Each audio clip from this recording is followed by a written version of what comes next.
This beggar didn't even pay for the cake. "You tramp!" My mother-in-law screamed at our wedding, smearing a piece of cake in my face. My husband and the guests laughed. I wiped myself off in silence, calmly took the microphone and said only one sentence. After that, my mother-in-law fainted, and the groom went white as a sheet. Imke gently straightened the snow-white tablecloth on the table in a small, cozy cafe in the heart of Manhattan. Across from her sat Lorenz, her fiancé, looking at her with admiration. His brown eyes shone with love, and the same smile that had made her heart flutter 6 months ago played on his lips. They were discussing the details of the upcoming wedding, and Imke felt like the heroine of a fairy tale. She, a simple girl raised by her uncle, was marrying the heir to one of the city's most prominent construction companies. "Imke, are you sure you want lilies? Perhaps roses would be better. They are more elegant." Lorenz gently touched her hand. "I like lilies," she smiled softly. "They are so delicate and real." "As you wish, my darling. Anything for you." Their romance was fast and beautiful. He, the son of Dietrich Braun, the owner of the firm Braun Builders, LLC, and she, a talented landscape designer. They met at one of his projects, where Imke was creating plans for a new residential complex. He was enchanted by her modesty, her intelligence, and that quiet strength that could be felt in her every gesture. She fell in love with his attentiveness, his handsome gestures, and the ease with which he seemed to go through life. But the fairy tale got its first cracks when Lorenz decided to introduce her to his parents. The Browns lived in a massive mansion on the outskirts of Greenwich, Connecticut, which with its columns, marble floors, and servants, resembled a palace. Imke, who arrived with a modest bouquet and a box of good chocolates, immediately felt out of place. Isolde, her future mother-in-law, a tall, well-groomed blonde in a silk dress, scrutinized her from head to toe with a condescending look that made her uncomfortable. "Landscape designer," she repeated, with thinly veiled disdain when she heard about Imke's profession. "That's something like a gardener, isn't it?" "Not exactly," Imke tried to explain. "I create blueprints. I work with the architecture of the space." "Oh, of course," Isolde interrupted her. "And what do your parents do, Imke?" Imke braced herself internally. That was the most painful question. "I grew up without my parents. My uncle Arthur Vogel raised me." Her mother-in-law's eyebrows rose. "And what does your uncle do? I hope he has a respectable business." "He has his own small construction company," Imke replied, just as her uncle had instructed her. "Well, at least that's something." Isolde nodded dismissively and immediately lost all interest in her. Dietrich, a stocky, authoritarian man with a harsh gaze, barely acknowledged her with a brief nod. That evening, Imke felt like she was under a microscope. Every gesture, every word was assessed and weighed. She understood that in this world of luxury and snobbery there was no place for her. An orphan raised by an uncle who was a simple contractor. When Lorenz proposed to her a month later, despite his parents' obvious disapproval, she was on cloud 9. She decided that love would overcome everything and that the Browns would accept her in time. But she was terribly mistaken. The conversation about the wedding took place a week after the engagement in the same house. "My husband and I have discussed your decision," Isolde began in an official tone, while Lorenz stared guiltily at his plate. "We will not interfere. Lorenz is an adult after all." She paused, savoring the effect. "But we will not finance this social blunder with a single dime. Consider this your first test of independence. If you want to get married, do it with your own money." Imke gasped. This was not just a refusal of help. It was a public humiliation. "Mom, why are you doing this?" Lorenz mumbled. "I am telling the truth," Isolde cut him off. "Let your fiancée prove what she's capable of. Perhaps her contractor uncle will spend something on a decent celebration for his beloved niece, although I doubt he has much money, judging by her modest appearance." Dietrich supported his wife with a quiet, approving snort. Imke sat there staring at her plate, feeling tears rising in her throat. She had expected coldness, but not such open cruelty. She looked at Lorenz, seeking support, but he only shrugged helplessly, as if to say, "What can I do? These are my parents." That night, driving home in a cab, Imke thought for the first time that she was making a mistake. But her love for Lorenz and her naive belief in goodness prevailed. She decided she would make it work. She would prove to them that she was worthy of their son. She did not yet know that this dinner was only the first act of a long play of humiliation that her future mother-in-law had already begun to stage, and that the final, cruelest scene would take place at her own wedding in front of hundreds of guests. The first warning sign was loud and clear. When she returned to her cozy 2-bedroom apartment that her uncle had given her upon university graduation, Imke burst into tears. She cried from pain, humiliation, and powerlessness. Lorenz tried to comfort her. He said his parents would soften with time. The most important thing was their love, but his words sounded unconvincing and false. He hadn't defended her. He hadn't put his mother in her place, and that hurt the most. The next day, with eyes red from crying, she went to her uncle. Arthur Vogel lived in a quiet neighborhood in a solid, older building with high ceilings. He greeted her at the door, and his kind, discerning eyes immediately understood everything. Silently, he led her into the kitchen, made her favorite tea, and sat across from her, ready to listen.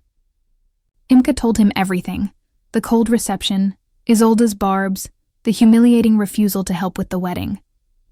Her uncle listened without interrupting her.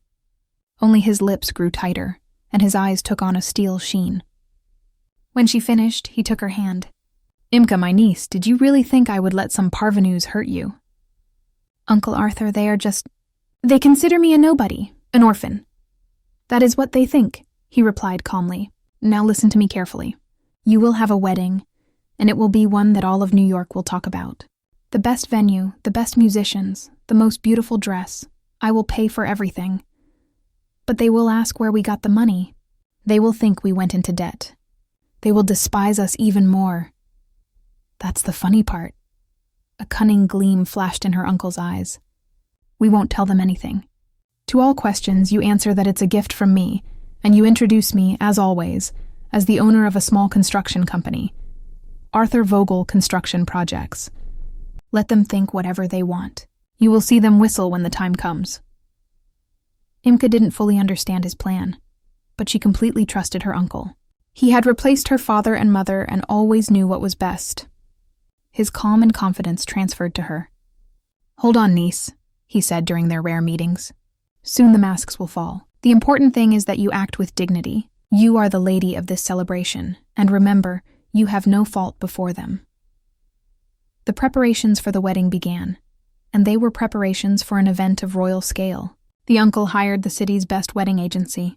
For the celebration, they chose the most prestigious estate, Greenwood Manor, with a huge ballroom, a terrace overlooking the lake, and its own park. The decorators proposed the concept of a fairy tale garden with thousands of fresh flowers, crystal chandeliers, and silk drapes. They invited a nationally known cover band and a popular host. When Lorenz accidentally saw the budget that Imke had left lying on the table, his eyes went wide as saucers. "Imke, that is a fortune. That costs as much as an apartment. Did your uncle rob a bank?" "He said nothing is too expensive for his beloved niece," Imke replied calmly, exactly as her uncle had taught her. "He saved for a long time." "But this is insanity." Lorenz nervously rubbed his chin. "My parents, if they find out..." "And what about your parents?" Imke looked at him firmly. "They themselves said we should take care of the wedding, so we are taking care of it." The Browns were indeed shocked. When Isolde heard about the chosen venue for the celebration, she even called Imke. "Imke, my dear." Her voice was sweet as honey with poison. "I heard you chose Greenwood Manor. Are you sure you can afford that? The banquet alone, per person, costs..." "We are managing, Isolde," Imke replied politely. "Uncle is taking care of everything." "Ah, the uncle," sighed the mother-in-law. "How generous of your uncle. I hope he hasn't sold his last home for it, because it would be terrible if he moves in with you after the wedding." Imke clenched her teeth and remained silent. The contempt of the Browns grew daily. They couldn't understand where these poor people got so much money. Their only explanation was that the uncle was involved in criminal dealings or had impossible debts. They already imagined how, after the lavish wedding, debt collectors would show up at Imke and Lorenz's door. And then they could tell their son, "We warned you." Lorenz was caught between a rock and a hard place. On one hand, the scale of the upcoming event flattered him. His friends were already envious. "You're having the wedding of the year. On the other hand, he was tormented by doubts and his parents' constant accusations. Lorenz, do you understand that you are getting involved with shady people? His father Dietrich said to him after the security department checked out Arthur Vogel construction. He only has 3 vans and an old bulldozer in his name. Where is he getting millions of dollars for your wedding? He's going to drag you into trouble. Imke saw her fiancé falter. He became nervous and irritable.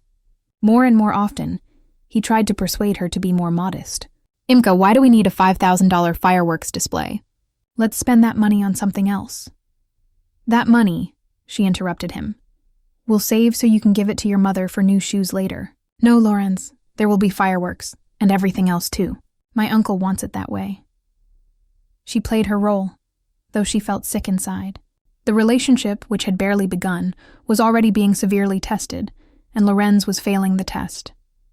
He distanced himself more and more, aligning himself increasingly with his parents. Imke understood with bitterness that she was not marrying a strong man, but an obedient son who was afraid to act against the will of his authoritarian parents. Her uncle saw everything. Hold on, niece, he said during their rare meetings. Soon the masks will fall. The important thing is that you behave with dignity. You are the lady of this celebration, and remember, you have no fault before them. She tried hard, maintained her dignity, responding politely but coolly to her mother-in-law's attacks and her fiancé's doubts. But fear grew within her. She didn't know what her uncle was planning, but she sensed that the wedding day would be not just a celebration, but a moment of truth, and that truth might be too cruel for everyone. A month before the wedding, Isolde decided to deliver a new blow. She called Lorenz and told him that she and his father, as people of social standing, could not allow their future relatives to look like common street vendors at the wedding. Therefore, she insisted on a joint shopping trip to personally oversee the outfits of Imke and her uncle. Imke, my dear, we will see you tomorrow at noon at the jeweler Estet's, she purred into the phone. Don't be late. Dietrich is a very busy man. He has reserved exactly 1 hour for this. Imke understood that it was yet another attempt at humiliation, but she remembered her uncle's advice and agreed. Arthur, hearing the news on the phone, simply laughed. Perfect. Let them amuse themselves. Play along, Imke. It will be fun. They met at the most expensive boutique in the city. Isolde arrived accompanied by a friend, an equally haughty society lady, and immediately took command. She contemptuously rejected all the dresses Imke liked and selected the ugliest and cheapest models. Here, Imke, try this on. She handed her a dress in a noxious green with huge ruffles. Very refreshing. And the price is reasonable. Your uncle doesn't have to sell his last pants for your dress. Her friend chuckled behind her. Imke patiently tried on everything she was offered, emerging from the fitting room with an impassive face. The sales clerks, seeing through the scenario, could barely suppress their laughter.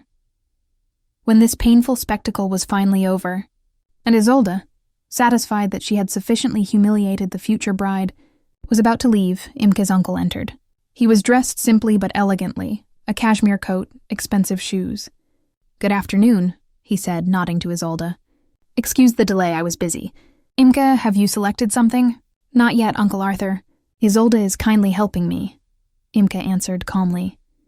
He looked disapprovingly at the green monstrosity she held in her hand, and said dryly, I see. Well, Isolde, thank you for your help, but I'm afraid my niece has somewhat different taste. He called the store manager. Please show us your exclusive collection. Has the dress we ordered from Italy arrived yet? The manager, who had previously eyed the group suspiciously, smiled broadly. Yes, Mr. Vogel, absolutely. It is waiting in the VIP fitting room. This way, please. Isolde and her friends stood there with their mouths open. 10 minutes later, Imke appeared in a breathtaking dress, hand-stitched lace embroidered with pearls, a cut that accentuated her slender figure, a long train. It was a princess's dress. Perfect, her uncle judged. Wrap it up, and find matching shoes and accessories. He pulled a platinum credit card from his pocket and handed it to the manager. Isolde watched the scene, and a whole range of emotions was reflected on her face, from shock and disbelief to open fury. Her plan to humiliate the poor relative had failed miserably. The uncle, the simple contractor, was not as simple as he appeared. This event was a catalyst. The Browns realized they had underestimated Imke's family, but instead of showing respect, they only reinforced their suspicions. Now they were convinced that Imke's uncle was not just a debtor, but a major swindler or even a criminal authority. The pressure on Lorenz reached its peak. His father interrogated him every evening. "Do you understand that he's laundering dirty money through your wedding?" Dietrich yelled, "As soon as you're married, all his debts could fall back on you, on our family. You will drag the Braun name through the mud." His mother seconded him with heartbreaking sobs. "Son, think carefully before it's too late. Call off the wedding. This girl is a walking disaster. She'll drag you down with her." Lorenz was on the verge of a nervous breakdown. He came to Imke late at night, pale and nervous. "I can't take it anymore," he said, barely entering the door. "My parents are against our wedding. They think your uncle is a criminal. You have to explain everything to me. Where did he get this money?" Imke looked at her fiancé, and her heart constricted with pity and disappointment. He was so frightened, so dependent on his parents' opinion, that not a spark was left of the self-assurance that had once captivated her. "Lorenz, I've already told you. My uncle is an honest businessman, and he's doing all this because he loves me," she replied firmly. "If you don't believe me, if your parents' opinion is more important than our future, then perhaps we shouldn't get married." It was a bluff. The thought of calling off the wedding terrified her, but she understood that she had to show strength. You're blackmailing me," he whispered. "I'm giving you a choice," she said, looking him in the eyes. "Either you trust me and we go all the way together, or you listen to your parents, and we end it right now." He was silent for a long time, staring at the floor. Imke saw the internal battle in his soul. Finally, he lifted his head. "All right, I'm with you, but if we have problems after the wedding because of your uncle, I won't forgive you." He had made his decision, but it wasn't the decision of a strong man. It was the decision of someone afraid of losing a beautiful toy, a luxurious wedding that the whole city was already talking about. Imke understood this, but she remained silent. She decided to proceed no matter the cost. She did not yet know that the true price of this choice would be paid on the wedding day, and not with money, but with a broken heart and trampled dignity. The last weeks before the wedding turned into a cold war. The Browns, realizing they couldn't dissuade their son, changed tactics. They stopped openly opposing, but their passive aggression became almost unbearable. Isolde called Imke every day under the guise of discussing details, wearing her down with criticism. "Imke, I saw the menu you approved. Foie gras, bluefin tuna? Are you sure? That's so vulgar. In proper homes, people prefer simpler, more exquisite dishes, like sturgeon aspic, for instance." "Isolde, the menu is already confirmed and paid for," Imke replied patiently. "Ah, paid for," the mother-in-law retorted. "Sure, when the money is someone else's, it's easy to spend it on nonsense." Dietrich, for his part, began vetting everyone involved in the wedding preparations. He called the agency, the venue, the florists, trying to find out details about the contracts and payment terms under the pretext of being the groom's father. He was clearly looking for a flaw, for proof that everything was a big financial fraud. Lorenz was caught between a hammer and an anvil. At home, he kept silent, pretending that nothing was happening, but Imke saw his tension, how he avoided her gaze. He no longer complimented her. He no longer embraced her at night. Their closeness, both physical and emotional, was fading before her eyes. They lived in the same apartment like neighbors, bound only by a common goal, though very different for each of them: to survive until the wedding day. Imke found support only in conversations with her uncle. "They are testing you, niece," he said. "They want to see how long you last. Don't give in. Be above it. It will all be over soon." "Uncle Arthur, I am so tired," she complained. "I'm not sure I want this wedding. I'm not sure I want to marry someone who can't protect me." "The decision is always yours, Imke, but I think you should see this through to the end, at least to know who is who," and she decided to continue. She drew strength from her work, where she was valued and respected, and from the hope that she would soon put on her beautiful wedding dress. It hung in a special garment bag in her closet, like a symbol of an unfulfilled dream that was about to become reality. A week before the celebration, Isolde decided to deliver a new blow.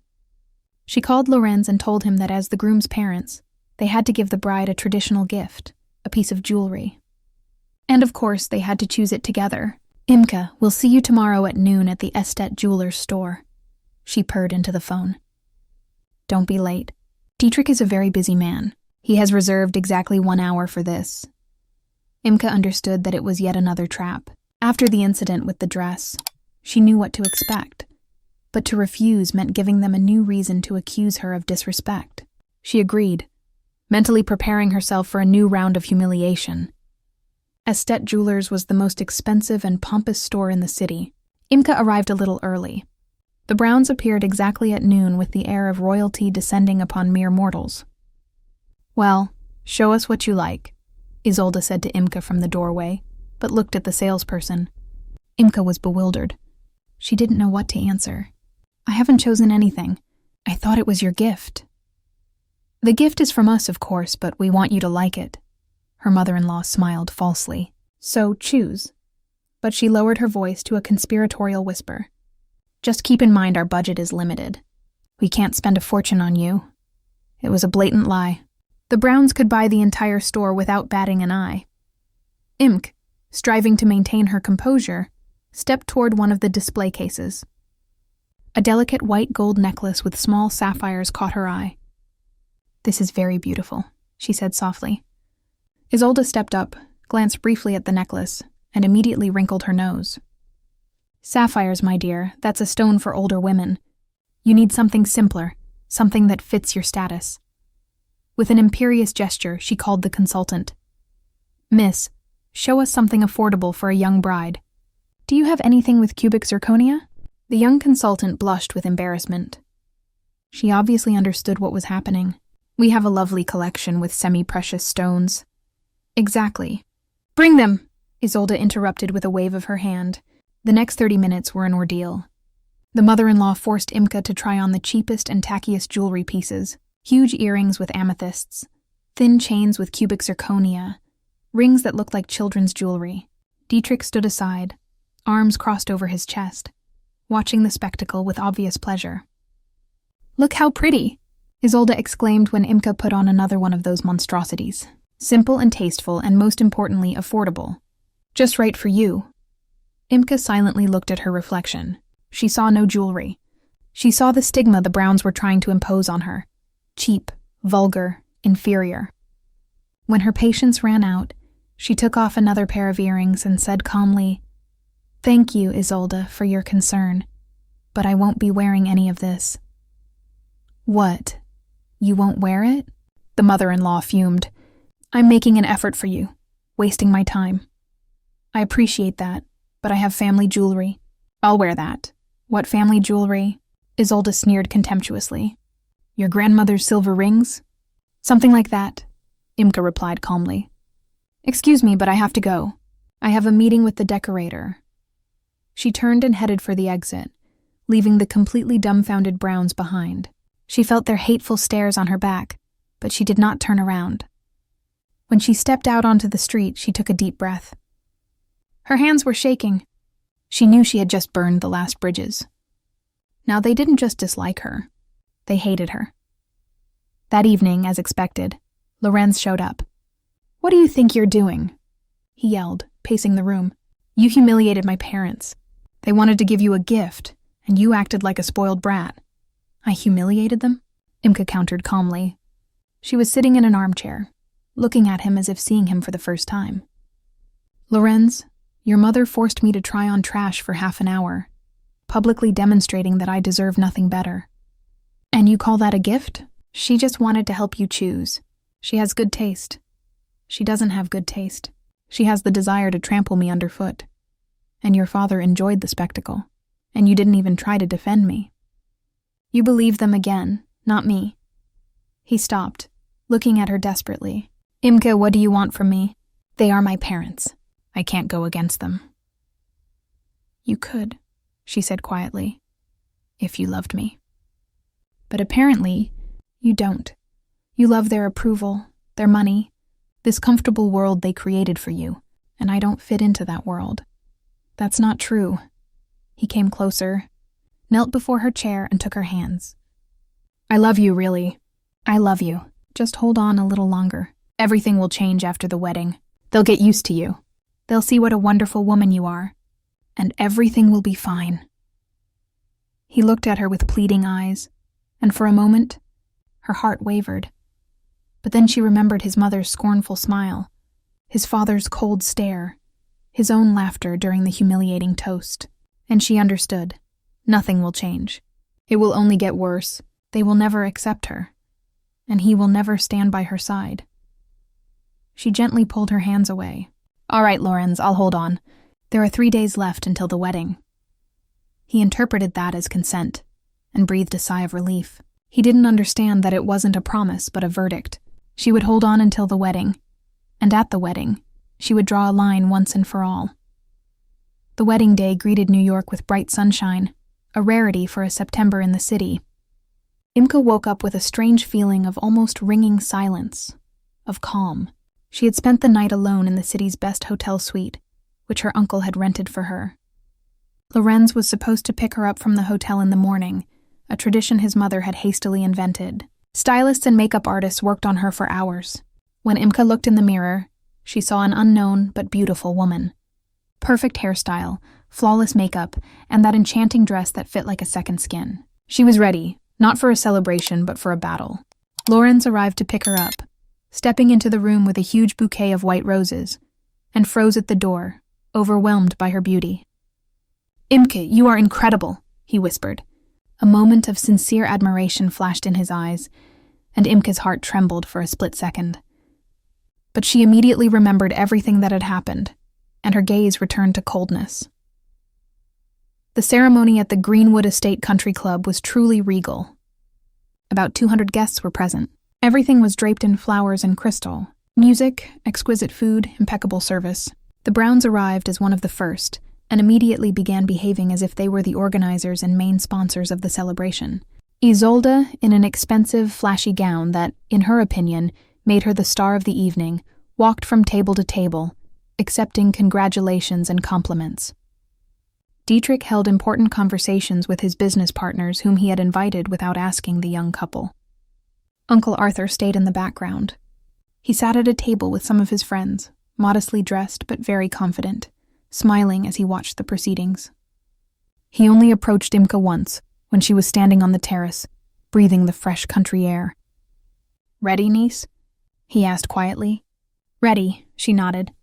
"Don't be afraid. I'm here." The civil ceremony passed in a haze.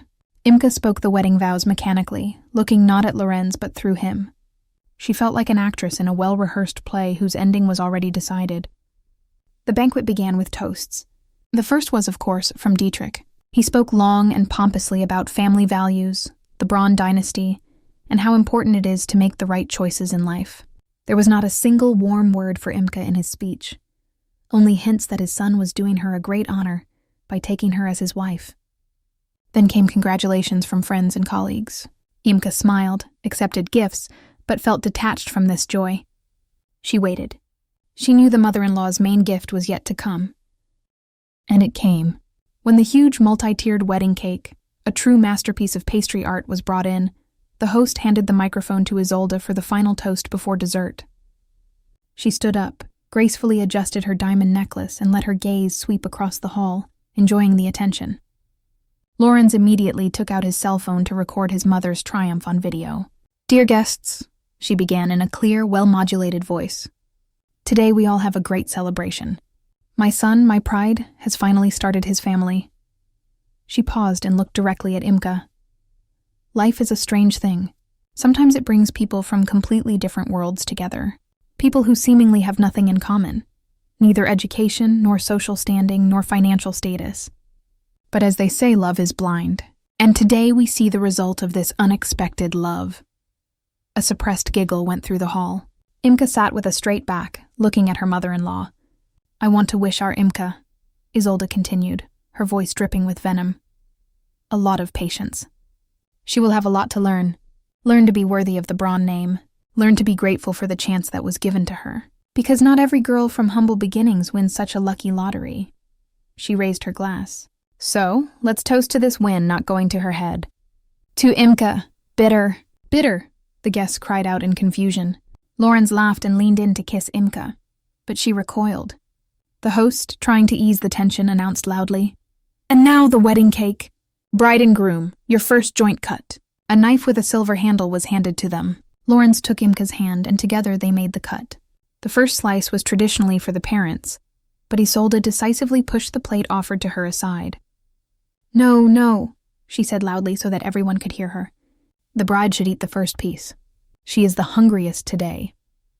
She took the plate with the cake and approached Imke, who was still standing at the table. "You know, Imke, I calculated that this cake costs as much as your contractor uncle earns in a month, and you haven't spent a single dollar on this celebration. Not for the dress, not for the flowers, not for the food.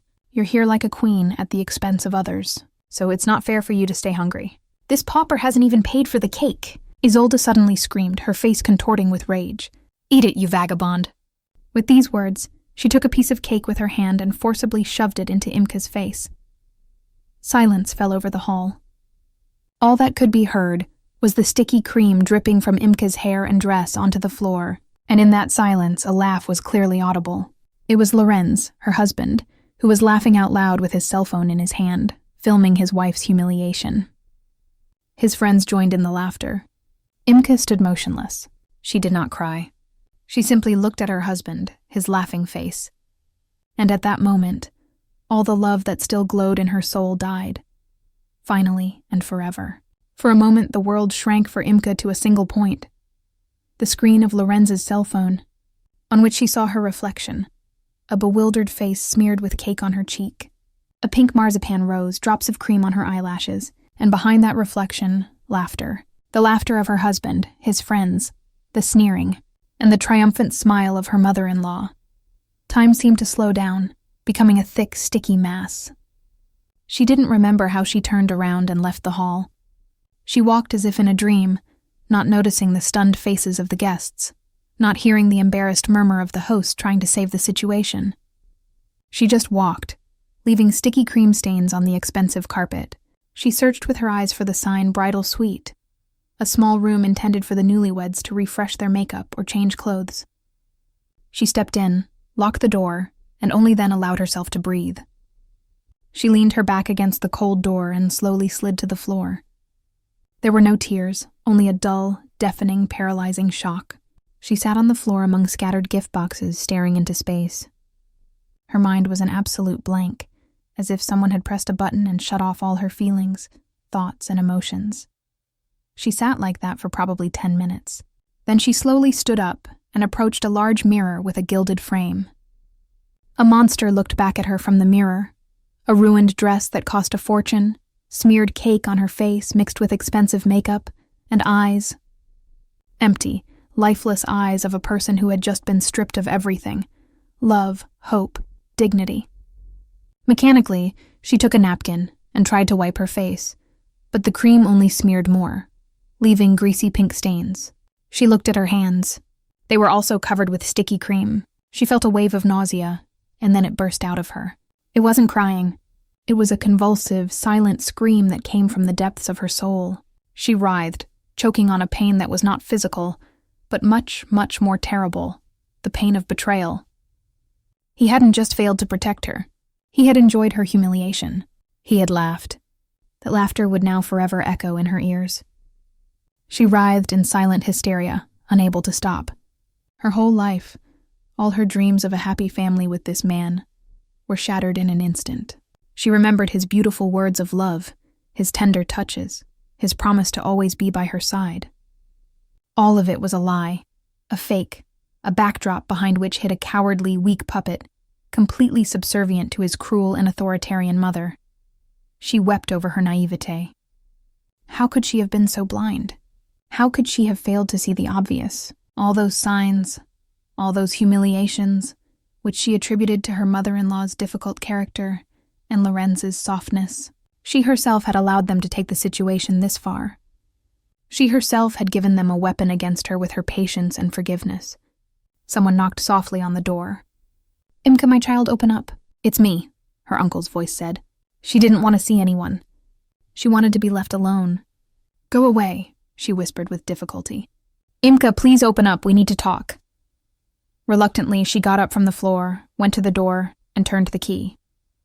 Her uncle stepped in and quietly closed the door behind him. He didn't look at her face or her dress.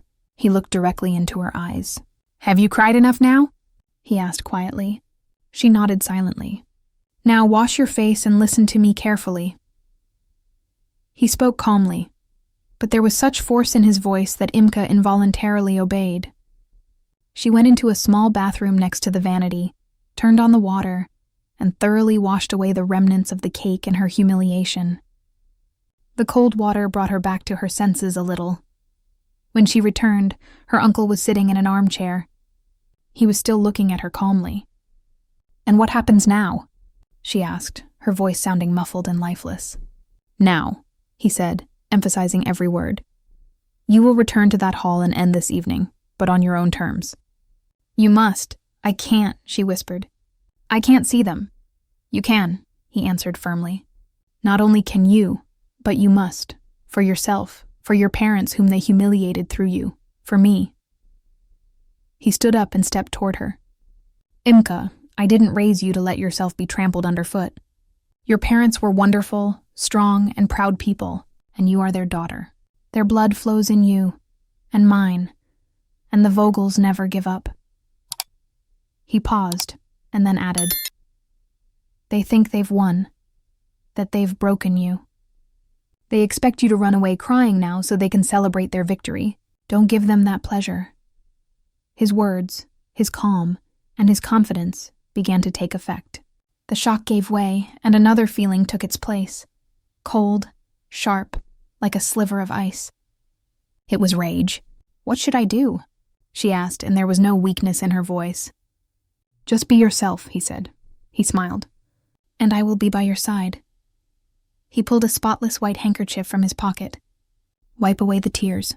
You will never cry over them again." He handed her the handkerchief. Imke took it and dried her eyes. She looked in the mirror. The ruined dress, the tear-stained face, but the gaze had changed. There was no fear and no pain anymore. There was steel. She was ready.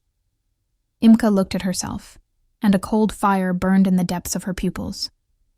The woman in the mirror was no longer the naive, frightened girl who was ready to sink into the floor with shame half an hour ago. It was a different Imke, an Imke who had understood the depth of the betrayal and was ready to respond. "Help me with the dress," she said to her uncle. "We have to fix it somehow." Together they tried to clean the delicate lace from the sticky cream. They couldn't remove all the stains, but they did what they could. Imke fixed her hairstyle and reapplied lipstick. Every one of her movements was now precise and confident. The nervousness and trembling were gone. "Are you sure you want to go back there?" her uncle asked, looking at her attentively. "We can leave right now." "No," she replied firmly. "You're right. I won't give them that pleasure. This evening is not over yet." As they left the suite and approached the hall again, Imke felt her heart beating strong and steady in her chest. There was no fear, only icy calm and a clear conviction of what she had to do. Her return was like an exploding bomb. The music stopped immediately. All conversation ceased. Hundreds of eyes were fixed on her. She walked through the hall with her head held high, ignoring the whispers and surprised looks. The cake stains on her dress were visible to everyone, and they were not a sign of shame, but scars of battle. The Browns were sitting at the main table. Isolde smiled triumphantly when she saw her. She obviously hadn't expected her to return, perhaps thinking Imke had come to beg for forgiveness. Dietrich looked at her with a scornful smirk, and Lorenz avoided her gaze. He couldn't look his wife in the eyes. Imke walked silently to the host's table and took the microphone from his hand. "Attention for a moment, please," she said, her voice amplified by the speakers, sounding surprisingly clear and strong.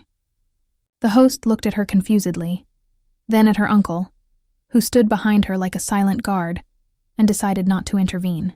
"I see the celebration is in full swing," Imke continued, letting her cold gaze sweep across the hall. "I hope you enjoyed the little show my mother-in-law put on. That was very creative." She paused to let her words sink in. The smile vanished from Isolde's face. She realized something wasn't going according to her script. Normally, at the end of the evening, people thank those who helped organize the celebration. "I want to break this tradition and do it now, because I fear that later, some of those present might lose the desire to thank anyone."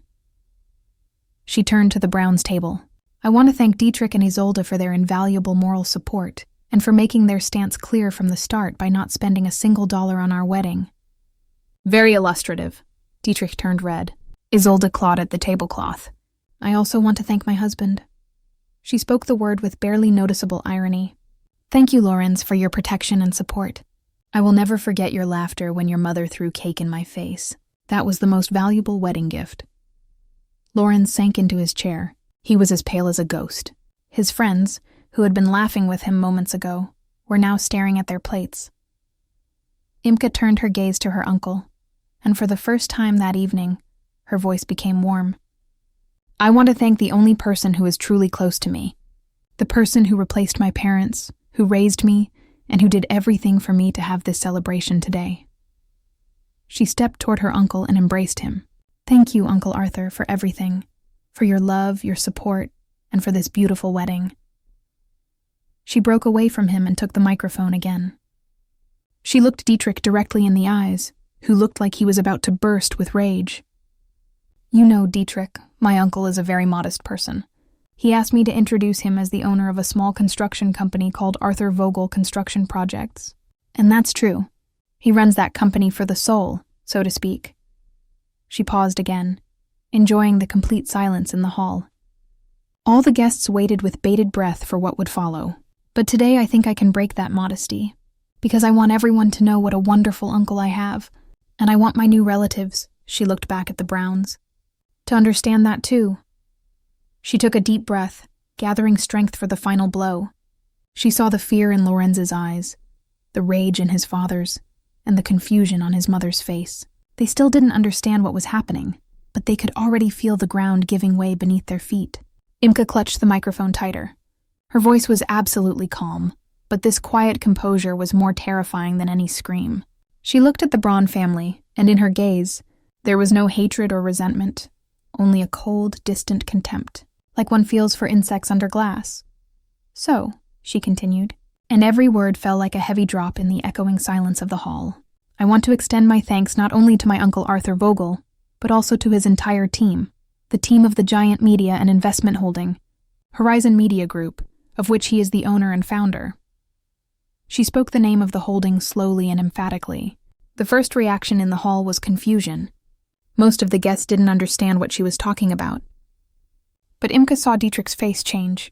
He flinched as if he had been struck, and his crimson color gave way to a deathly pallor. Unlike the others, he knew that name very well. Yes, you heard right. Imke allowed herself a slight poisonous smile. The same holding that last month initiated a process, as they say today, of fusion and takeover with a very well-known construction company in our city called Greenwood Builders. Now everyone understood. A murmur went through the hall like a startled beehive. Dietrich's business partners, sitting at one of the tables, whispered excitedly. They knew about this major deal, which had been the main news in the city's business circles for weeks. But no one knew the name of the mysterious investor who was swallowing the Braun empire.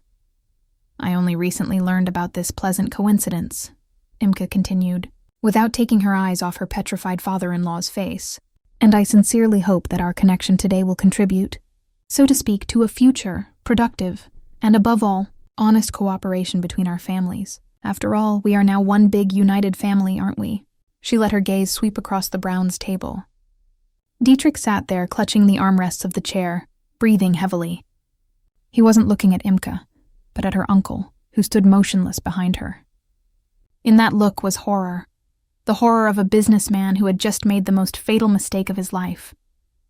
He had not only insulted his son's fiancée, he had insulted the niece of the man who now held his business, his reputation, everything he had built up over the years. In his hands, Isolde, who initially hadn't understood anything, looked at her husband. "Dietrich, what is she saying?" she stammered. But Dietrich did not answer. He was paralyzed by the gravity of what had happened. And then, something Imke had been waiting for happened. Isolde, the Iron Lady, the Queen of Snobism, let out a quiet moan, rolled her eyes, and slowly, as if struck down, began to sink to the floor. She had fainted. Chaos erupted in the hall. Someone jumped up. Someone shouted, "A doctor!"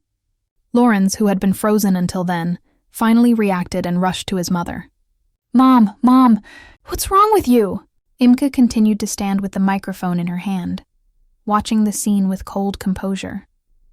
She felt neither pity nor gloating, only a sense of justice restored. Uncle Arthur placed a hand on her shoulder. "Come, Imke," he said. "You have nothing left to do here." He took her hand and led her toward the exit. The guests backed away from them like waves before an icebreaker. No one dared to say a word to them. They looked at Imke with a new mixture of fear and admiration. At the exit, Lorenz caught up with them. His face was white with terror. "Imke, wait." He grabbed her hand. Is that true?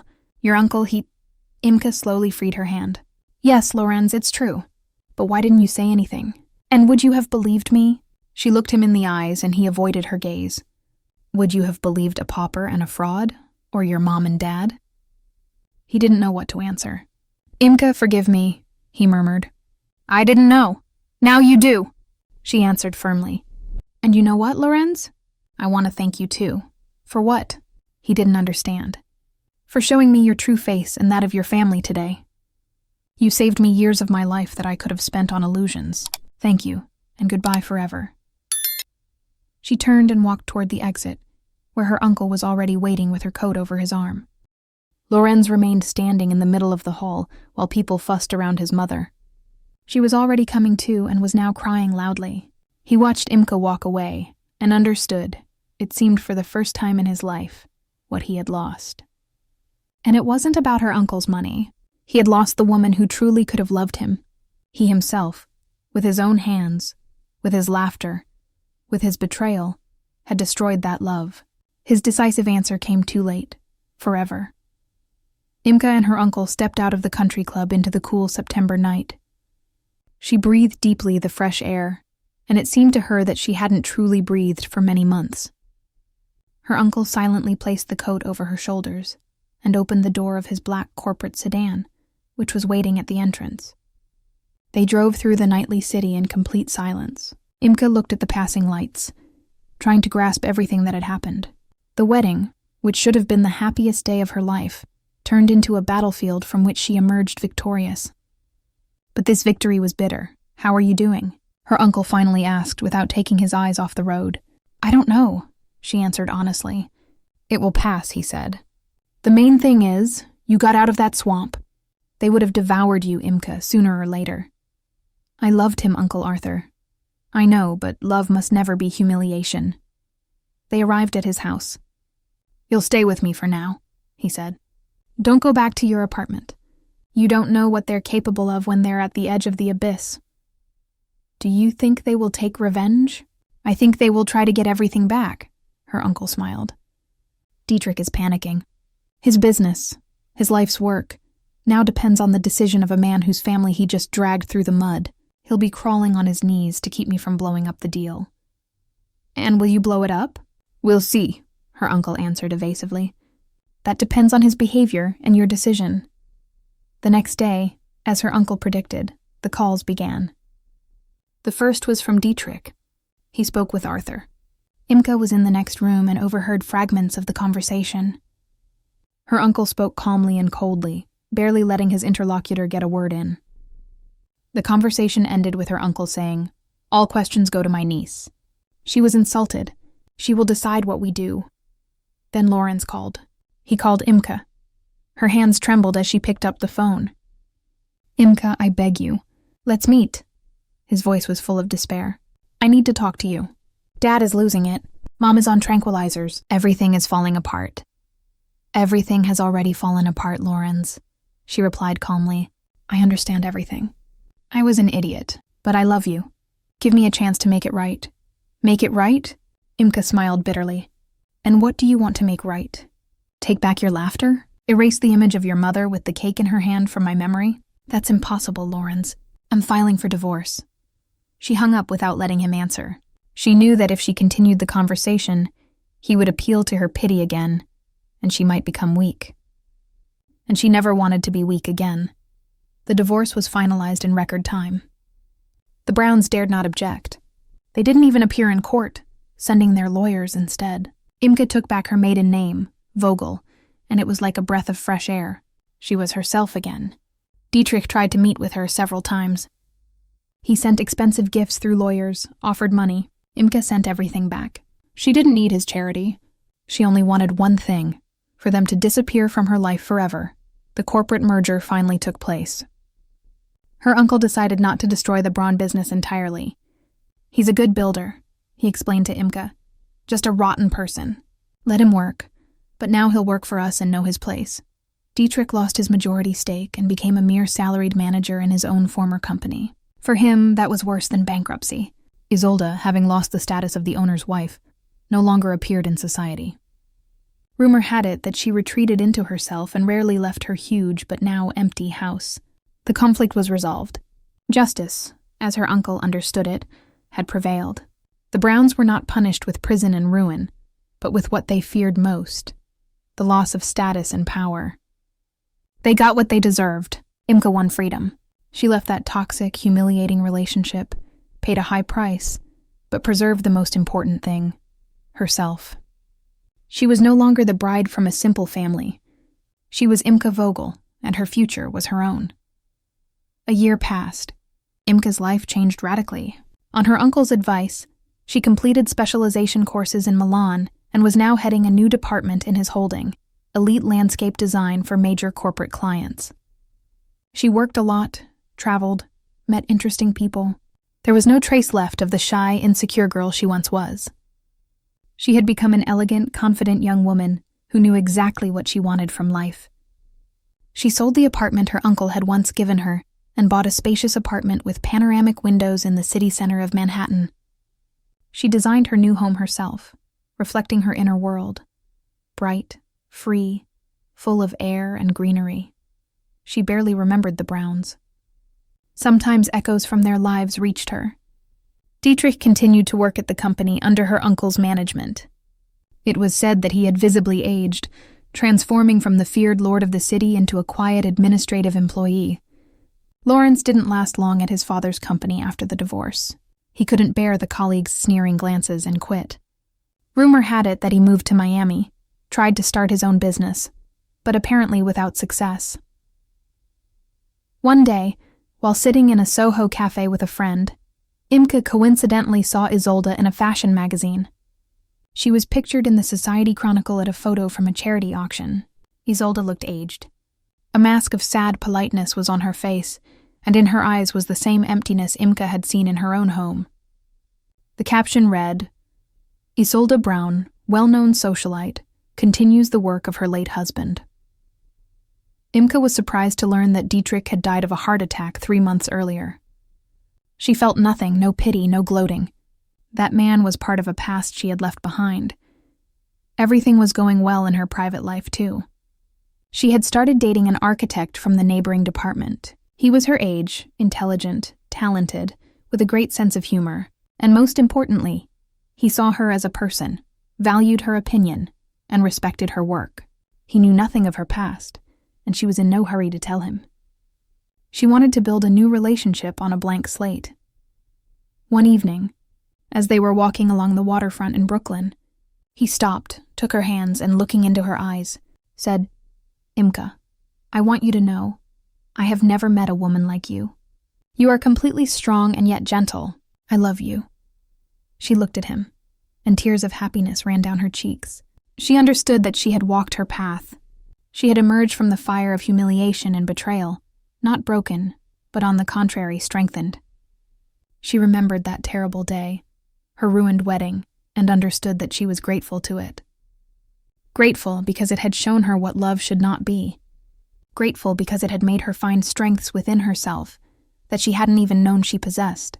She embraced the man she loved and whispered, "I love you too." Her inner victory was complete.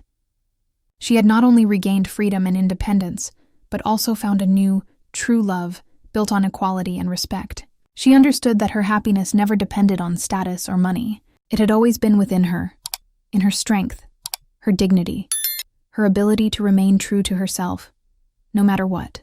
She was the daughter of her parents, the niece of her uncle. She was Imke Vogel, and that was more than enough.